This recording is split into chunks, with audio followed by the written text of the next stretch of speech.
우리 즐거운 교회를 처음 개척할 때요, 우리 노은역 앞에 있던 그 상가 503호 그 한 칸을 임대해서 예배당으로 꾸몄습니다. 저희 작은 매형께서 서울에서 인테리어 사업을 하셔서 저희 예배당 개척할 때 예배당을 좀 꾸며달라고 부탁을 드렸더니 직원들을 보내주셨어요.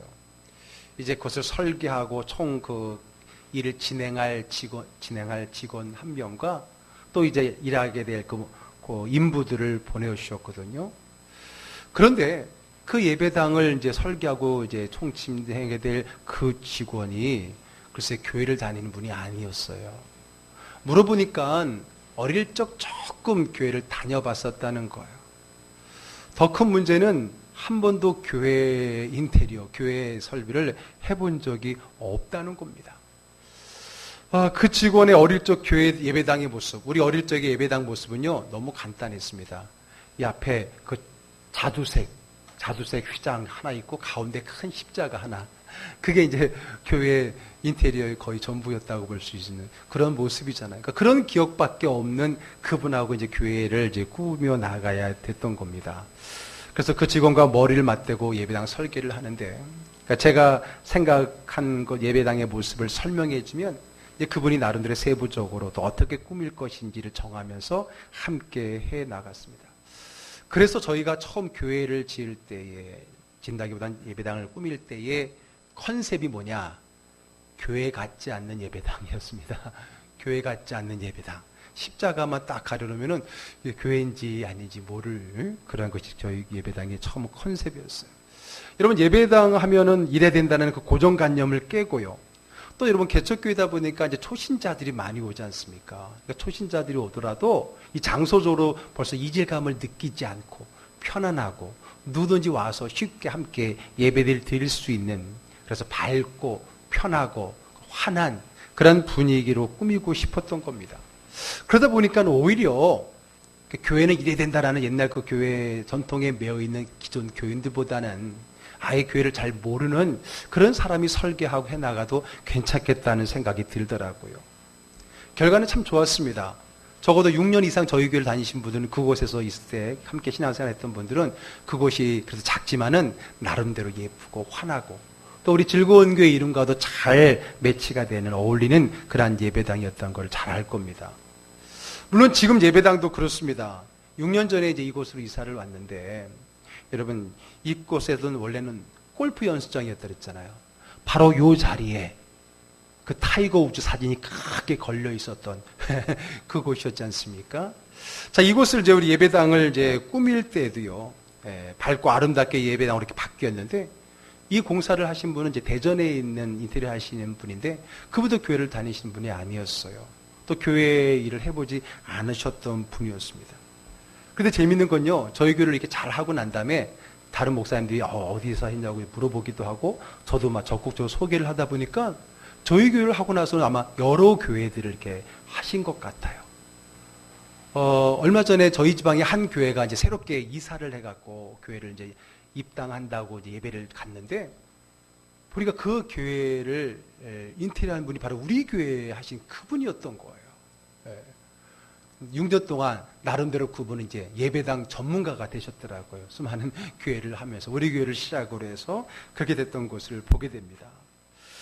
우리는 흔히 다른 것도 아닌 하나님께 드리는 예배당, 하나님이 임재하시는 이 예배당을 지어야 된다, 꾸며야 된다라고 한다면, 그래도 믿음의 사람들이 기도하면서 믿음의 감각을 가지고 성경적으로 함께 꾸며나가야 되는 것은 아닌가, 그러면 좋겠다고 생각합니다.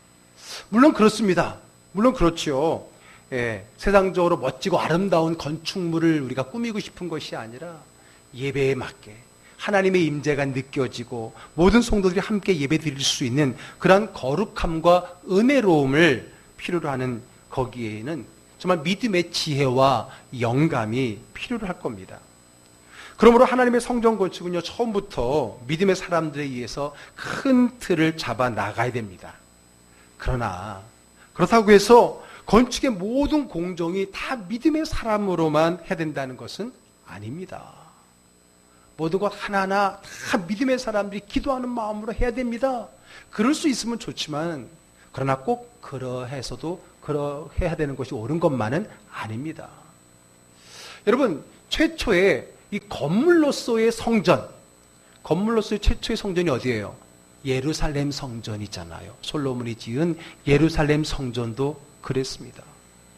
다윗의 아들인 솔로몬이 왕이 되어서 제일 먼저 시작한 일이 뭐냐면 성전 건축이었거든요.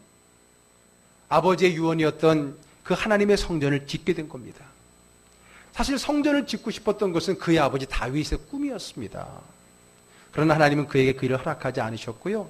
대신 다음 때 너의 아들을 통해서 내가 성전을 짓도록 허락하겠다고 하셨어요. 그래서 다윗 죽고 난 다음에 그의 아들 솔로몬이 왕이 되었을 때에 그 아버지의 유언을 따라서 그 아버지의 대를 이으면서 그 일, 성전 짓는 일을 하게 됐던 겁니다. 자, 솔로몬이 이제 왕이 되면서 성전을 짓기 위해서 제일 먼저 한 것이 뭐냐?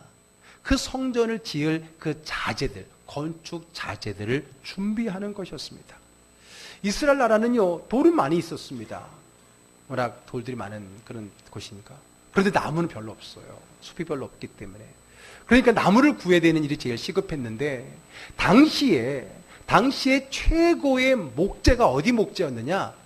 들어보셨어요? 레바논의 백향목. 들어보셨죠? 레바논 하면 백향목인데, 이 레바논이 바로 이스라엘 지중해 바로 위쪽에 있는 두로 지방에 있는 지역이거든요. 그러니까 레바논의 백향목이 당시 최고의 목자재였던 거예요. 그래서 그 레바논의 주인인 두로 왕, 누구였냐면 히람입니다. 오늘 제 목석에 있는 그 히람 왕에게 사람을 보냅니다. 자, 열왕기상 5장 5절하고 6절을 한번 읽어볼게요. 여호와께서 내 아버지 다윗에게 하신 말씀에 내가 너를 이어 내 자리에 오르게 할 내 아들 그가 내 이름을 위하여 성전을 건축하리라 하신 대로 내가 내 하나님 여호와의 이름을 위하여 성전을 건축하려 하오니 당신은 명령을 내려 나를 위하여 레바논에서 백향목을 베어내게 하소서. 여기서 1인칭 나는 솔로몬이고요, 2인칭 당신은 누구예요? 두로 왕 히람입니다. 그래서 히람에게 이제 아버지의 유업을 이어서 제가 이제 성전을 건축하려고 하는데 목재가 필요한데 최고의 목재인 레바논의 백향목을 우리가 베어서 쓸 수 있도록 허락해달라고 요청한 겁니다. 물론 두로왕 히람은요, 기꺼이 목재 공급할 것을 허락하고 거래를 합니다. 공짜를 주는 건 아니죠. 거래를 합니다. 그래서 목재가 준비됩니다. 자, 그 다음에는요, 이제 석재가 또 필요하겠죠. 돌로 가장 기초를 이제 돌로 하는 거니까.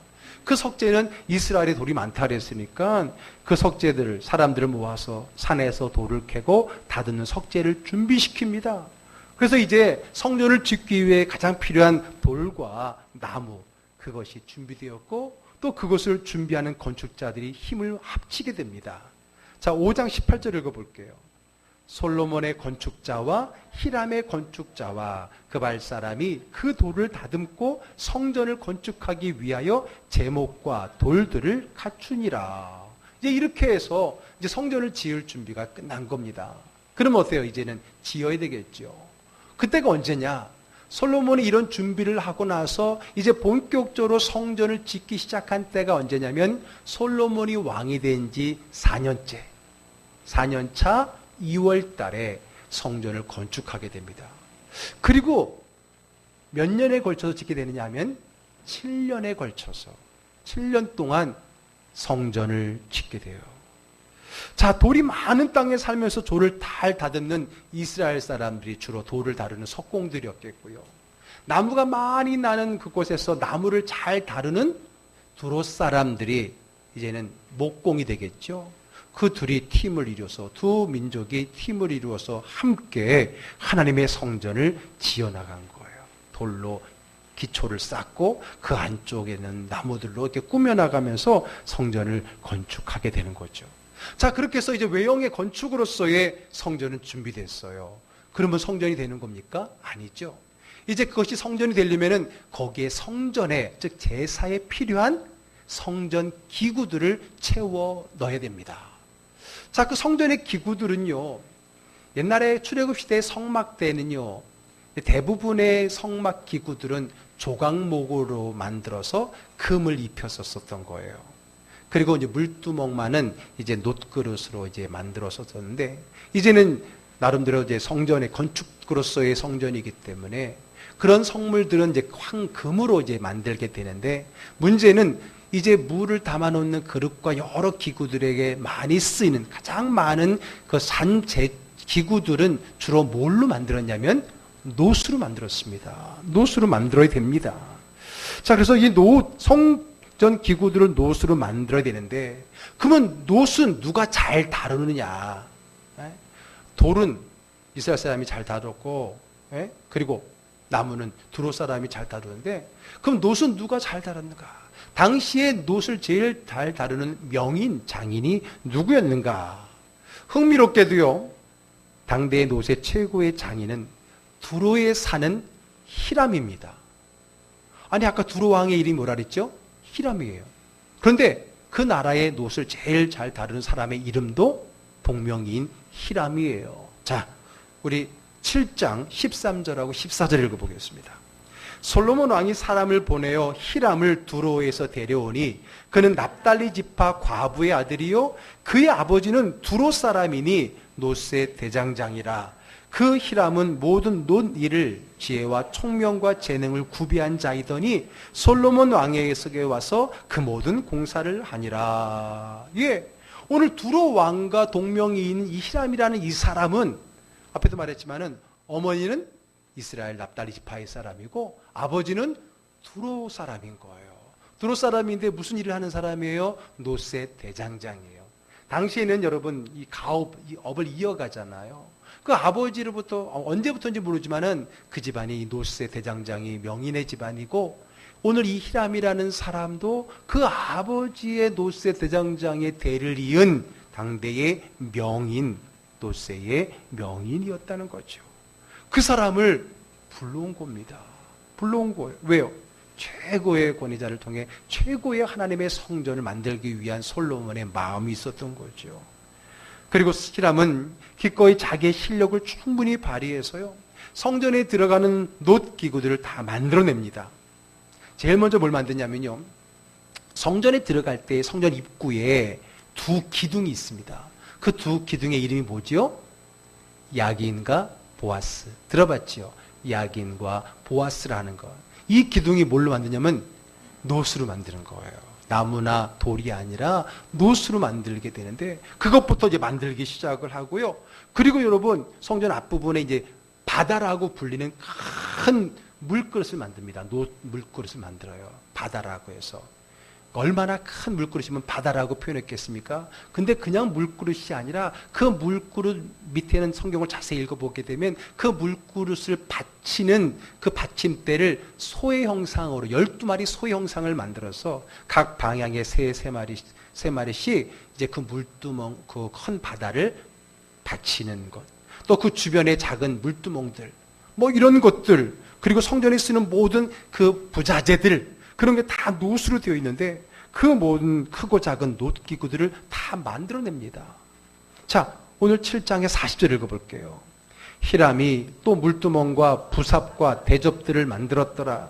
이와 같이 히람이 솔로몬 왕을 위하여 여호와의 전에 모든 일을 마쳤으니. 예, 가장 중요한 뭐 떡상, 향단 뭐 이런 것들은 다 금으로 만들었지만은 그릇 바다와 놋그릇, 물두멍 외에 여러 가지 많은 귤이 참 많았는데, 그런 모든 것을 다 놋을 만들었는데, 그런데 여러분 그게 얼마나 많았는지 그 무게를 달아볼 수가 없었다 그래요.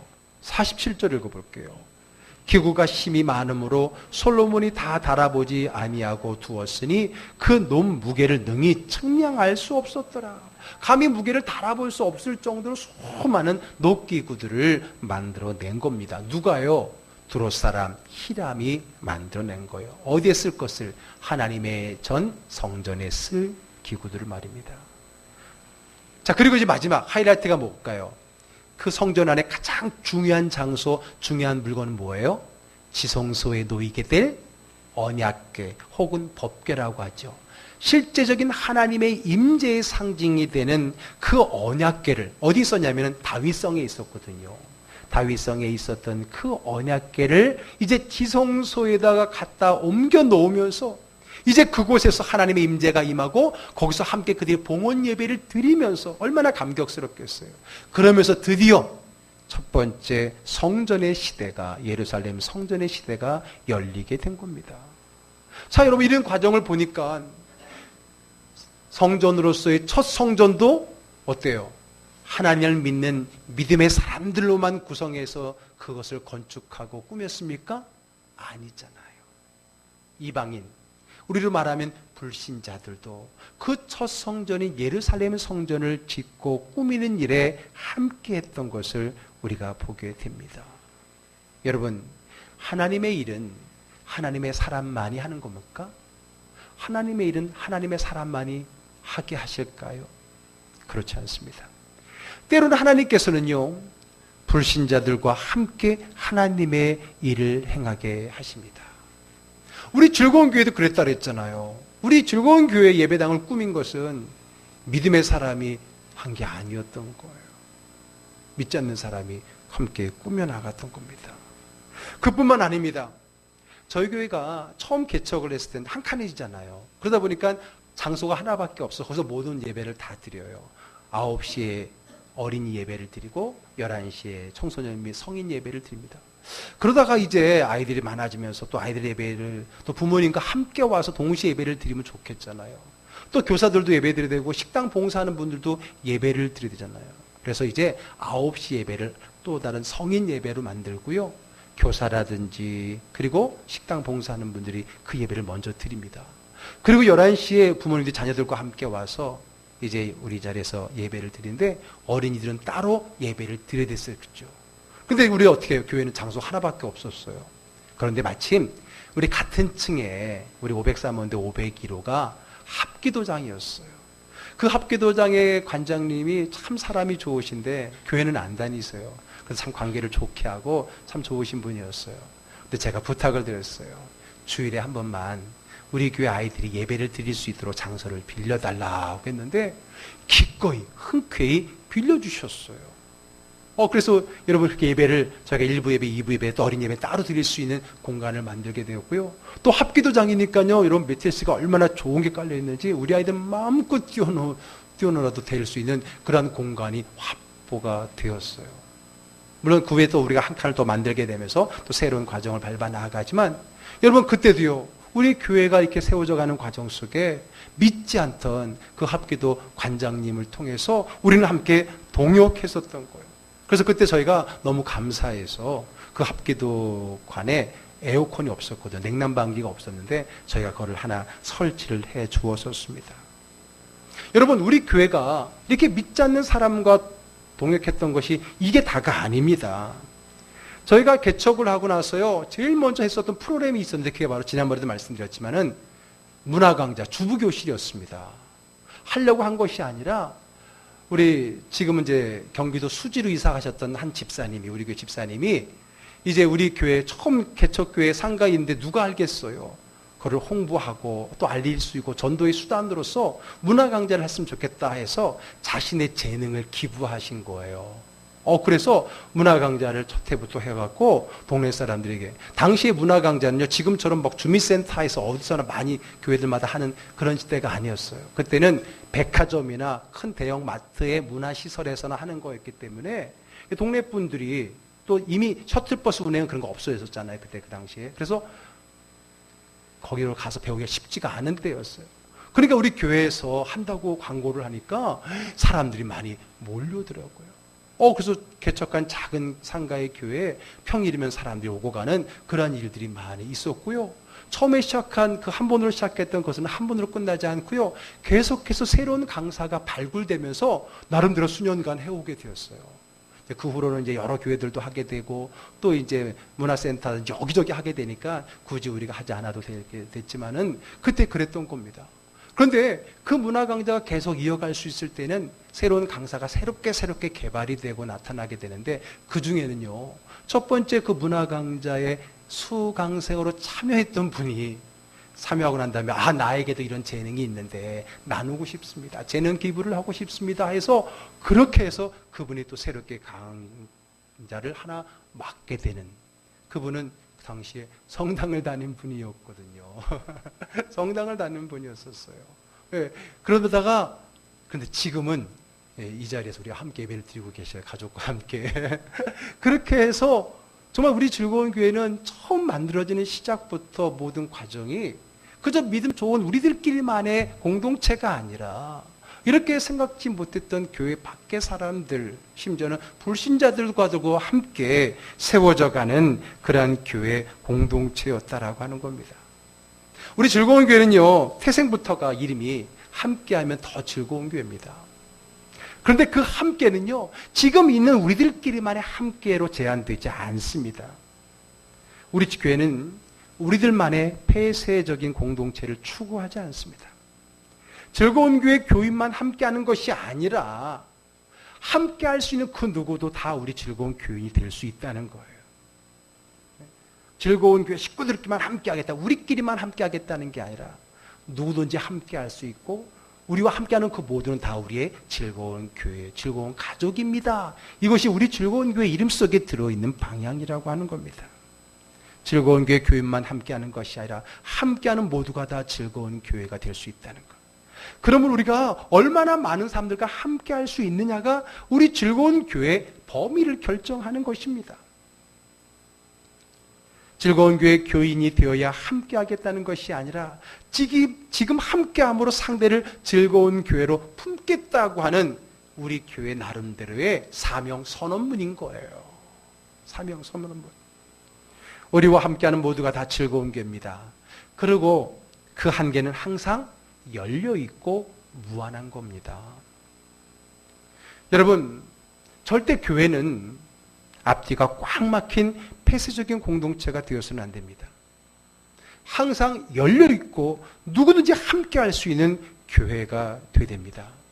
왜냐하면 하나님의 교회는 닫혀있는 교회가 아니라 열린 교회이기 때문에 그래요. 왜냐하면 하나님은 때로는 이방인 불신자들을 통해서도 일하실 수 있기 때문이라는 거예요. 불신자는 단순히 우리의 전도의 대상만이 아니라 우리의 동역자가 될 수 있는 거예요. 우리 주변에 소외된 이웃은 단순히 우리의 구제의 대상만이 아니라 우리와 함께 할 수 있는 동역자일 수 있다는 거예요. 여러분, 이스라엘 백성들이요, 바벨론에게 멸망을 당했잖아요. 기원전 586년에. 그리고 어떻게 됐어요? 바벨론으로 포로로 강제 이주됐습니다. 그런데 강제 이주된 그들을 회복시키는데 하나님이 누구를 사용하십니까? 누구를 사용하세요? 믿음 좋은 누구를 사용하신 것이 아니라 이방인, 바로 바사왕 고레스. 이제 세계사의 확실한 용어를 말하면 페르시아의 키루스 황제를 사용하셔서 일을 하십니다. 자, 여러분, 페르시아라는 나라가 기독교 국가입니까? 물론 그땐 기독교가 아니라 유대교죠. 유대교 국가입니까? 야훼 하나님 믿는 나라입니까? 아니죠. 그 나라의 왕이었던 고레스, 이 키루스라는 황제가 하나님 믿는 사람입니까? 물론 아니죠. 그런데 하나님은 그 이방인, 우리를 말하면 불신자를 사용하십니다. 자, 이사야서 44장 28절 볼게요. 읽습니다. 고레스를 보시고는 너는 내가 세운 목자다. 나의 뜻을 내가 이룰 것이다 하시며, 예루살렘을 보시고는 내가 재건될 것이다 하시며, 성전을 보시거든 너의 기초가 놓일 것이다 하신다. 예, 좀 더 쉽게 알려고 여러분 세 번역으로 제가 가져왔는데, 이 고레스 그 황제를 향하여 뭐라 그랬어요? 너는 내가 세운 목자다. 아니, 하나님이 세운 목자예요. 누가? 불신자인데. 다윗 정도가 돼야 되는 게 아니에요. 믿음도 없는 그 이방 나라의 왕을 우리 하나님은 하나님의 일에 사용될 목자로 세우셨다는 거예요.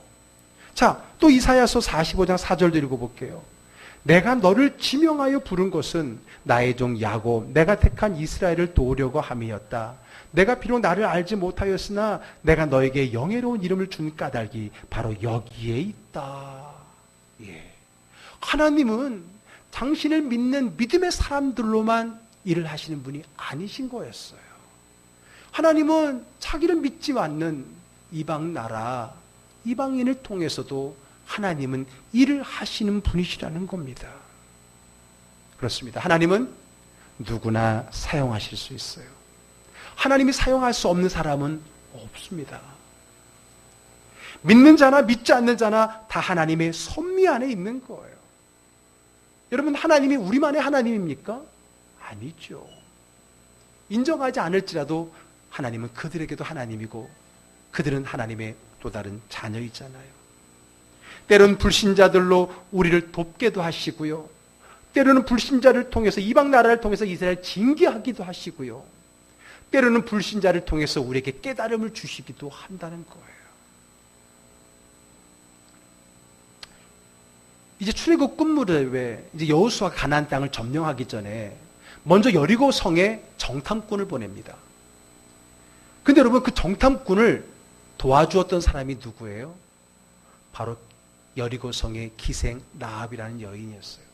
그 여인이 왜 도와줬어요? 그 여인이 남몰래 하나님을 믿기 때문에 그랬을까요? 아닙니다. 그 가나안 땅을 하나님 믿는 민족들이 아니었어요. 바알과 아세라, 온갖 우상을 섬기는 나라였고 여리고도 그랬고 이 기생 라합도 그랬어요. 그런데 그 믿지 않는 불신의 그 여인이 정탐꾼을 도왔고 결국은 여리고 성을 함락하고 결국은 가나안 땅을 점령하는 그 길의 물꼬를 처음 터주었다라고 하는 겁니다. 그 가나안 땅의 정복의 첫 동역자는 이방 여인이었다라고 하는 거예요. 여러분, 우리 주변에 모든 사람은 다 하나님의 일하심의 동역자요, 하나님의 도구가 될 수가 있습니다. 아멘. 그러므로 우리가 함께하지 못할 사람은 없습니다. 내가 좋아하는 사람, 함께하고 싶은 사람, 나와 비슷한 사람과만 일하는 것이 아니라 나와 다르고 우리 울타리 밖에 있는 사람이라도 함께 일할 수 있어야 됩니다. 아멘. 여러분, 끼리끼리라는 말, 참 그 끼리 안에서는 좋은 말이지만 객관적으로 보면 좋은 말이 아닐 수 있어요. 여러분, 사람들이 교회 오면 항상 하는 이야기, 특히 이제 작은 교회들은 가족 같아요 라는 말을 많이 하는데 그것은 칭찬일 수도 있고 그 반대일 수도 있습니다. 너무 가족 같네요, 칭찬인 것 같지만 그 마음속에는 그 가족 같은데 나는 그 가족이 아니라서 끼기 힘드네요 라는 말인 거예요. 너무 가족같이 똘똘 뭉쳐 있어서 내가 들어갈 틈이 없네요 라는 말일 수 있는 거예요. 아시겠어요? 우리 즐거운 교회의 가족은 이미 와 있는 사람만의 폐쇄된 가족이 되지를 원하지 않아요.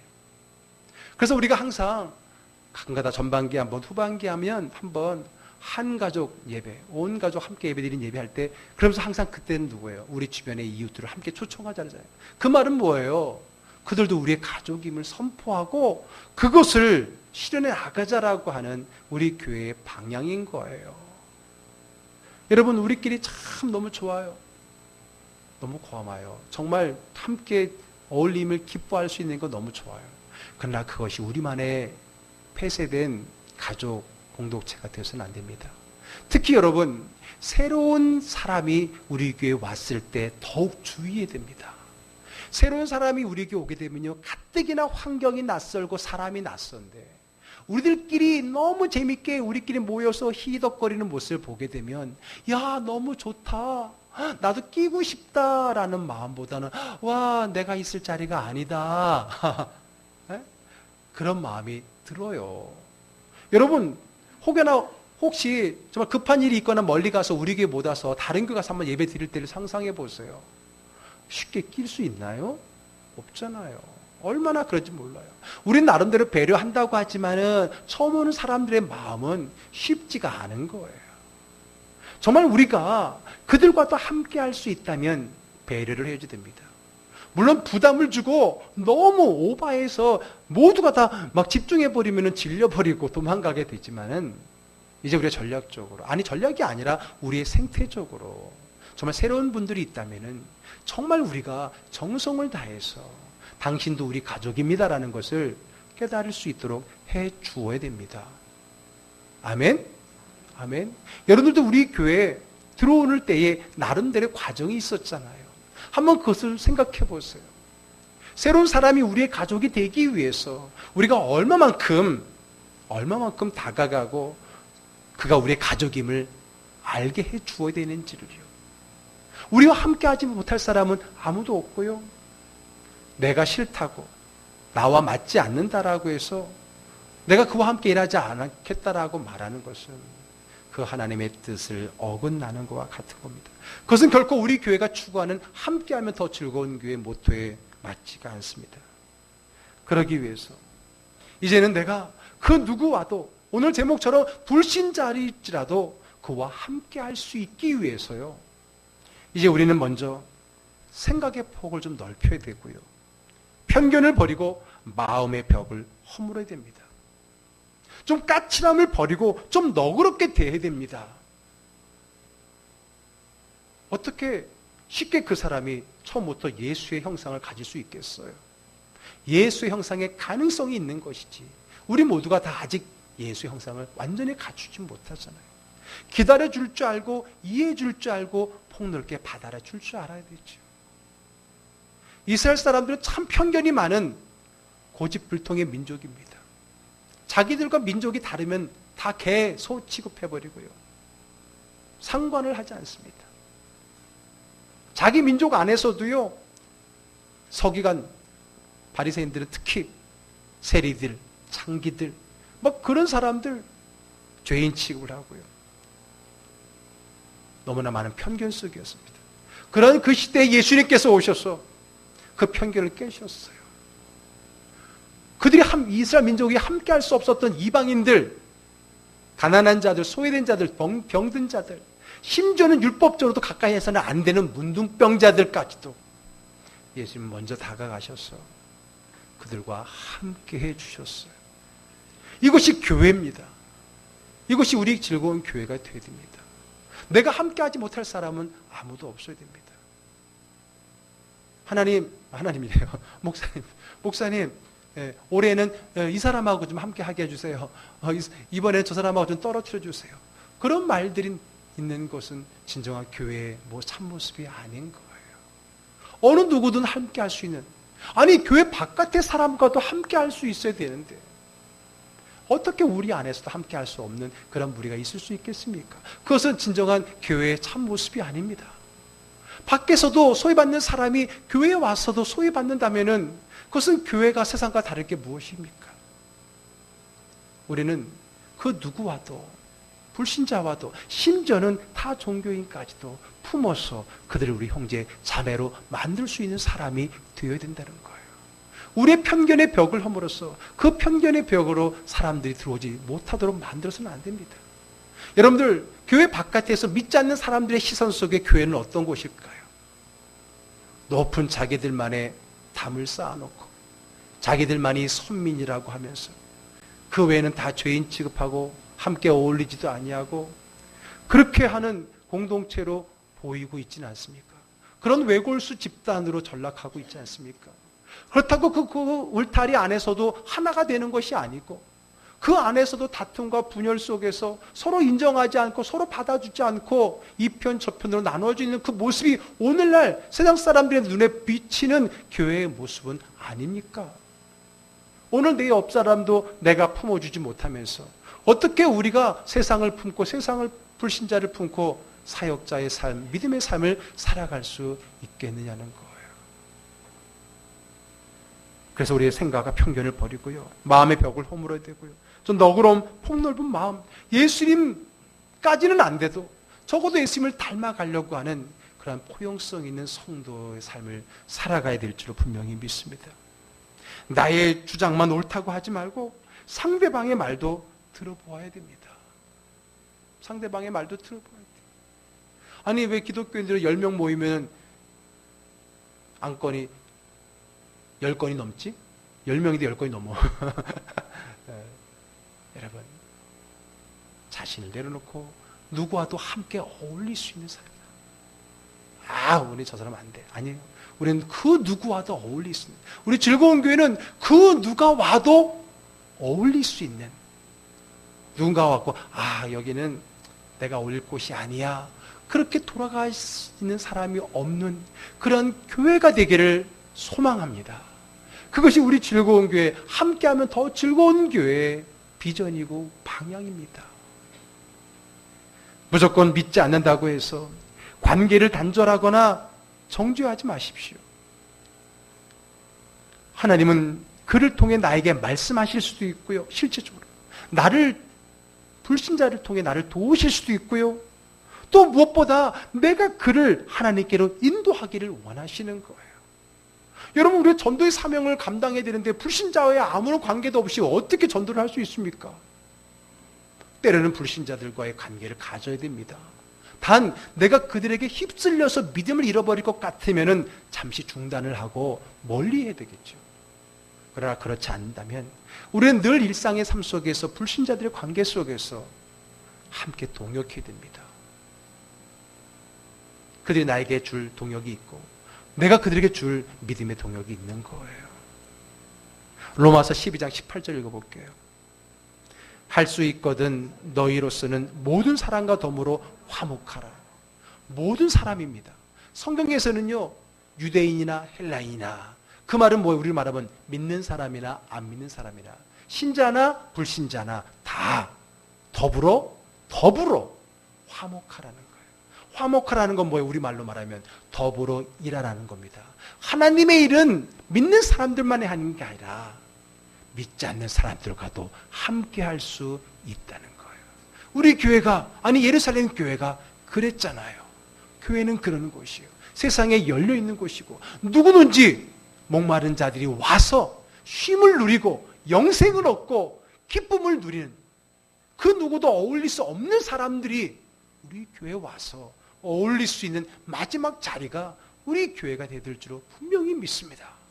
여러분, 만약에 우리 교회에 그런 분은 없지만은 정말 유별나서 누구와도 어울리기 힘든 사람이 있습니까? 그러면 할렐루야입니다. 할렐루야예요.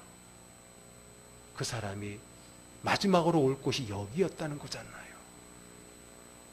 할렐루야예요. 우리 교회에 참 4차원들이 많아요. 그건 감사한 거예요. 그들을 품어줄 수 있는 유일한 교회가 우리 교회이기 때문이 아닐까요? 그렇지 않을까요? 저는 그래서 우리 교회는 괜찮은 사람들만의 모임, 우리 교회는 정말 그런 사람, 좋은 사람들만의, 아주 정제된 사람들만의 모임, 그것이 하나님 우리 교회에 원하는 방향이 아니라, 아니 오히려 세상에, 아니 그 어떤 교회에서도 어울릴 수 없는 그 사람들이 우리 교회에 와서 함께 어울려서 하나님의 나라를 닮은 하나님의 교회를 세워가는 교회, 그것이 바로 우리 교회가 되기를 주의 이름으로 축복합니다. 그것이 우리 교회, 하나님이 저를 통해 주신 비전이고 그것이 우리 교회가 나아가야 될 방향입니다. 저 사람은 어울리기 힘들어, 저 사람은 우리 교회 좀 안 왔으면 좋겠어. 안 돼요. 안 돼요. 그가 마지막으로 온 곳이 여기라는 마음을 가지고 우리는 그를 정성을 다해서 섬겨줘야 돼요.